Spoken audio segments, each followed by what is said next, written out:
Mūsų apskritai vertybė yra pagrindinė, kad būti ne tik natūralią kosmetiką, bet ir viską daryti tvariai, nes mes esame ir sertifikuota kosmetika ir mes ne tik žiūrim, ką įdedam į savo gaminius, kas aišku yra labai svarbu, bet ir kaip mes tą darom. Mes nenaudojam chemikalų valymui, kažkokių agresyvių, ne tik pačiam produktui, bet ir aplinkai, ne, savo veikloj. Ir be abejo mes žiūrim, kokį pasiekmę mūsų visą veiklą turi ir aplinkai. Didelis dėmesys skiriamas produkcijos pakuotėms. Mes naudojam popierių jau perdirbtą daugeliu atveju, arba jeigu negalima tokio rasti, pavyzdžiui, mūsų pakuotėm lūpų balzamuko arba dezodorantų, tai tuomet mes naudojam popierių iš auginamų miškų. Tai yra viena tokia iniciatyva. Kita, mes naudojam visiems mūsų plastikiniams buteliukams RPET, tai yra pernaudota, jau panaudota plastika. Tai vėlgi mes tada jau žinom, kad mes jau iš atliekų sukūrėm naują produktą, o nenaudojam visą laiką naują. Praėjusiais metais Uoga pradėjo itin svarbios iniciatyvos įgyvendinimą.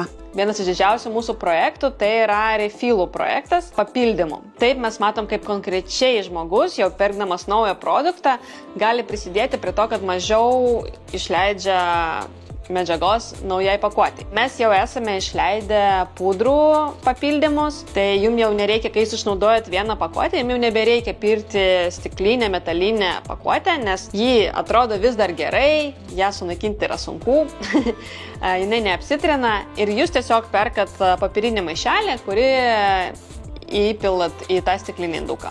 Ir tuomet mes sutaupom visą didelį pakuotę. Jūs pernaudojat tą, ką jau naudojat prieš tai. Norėdama žinoti, ar teisingų kelių kasmet einama, Uoga daro ką? Kasmet mes darom aplinkos saugos auditą, kuomet mes su pagalba kolegų iš Planet Positive vertinam, kaip mūsų veikla išvis įtakoja aplinką.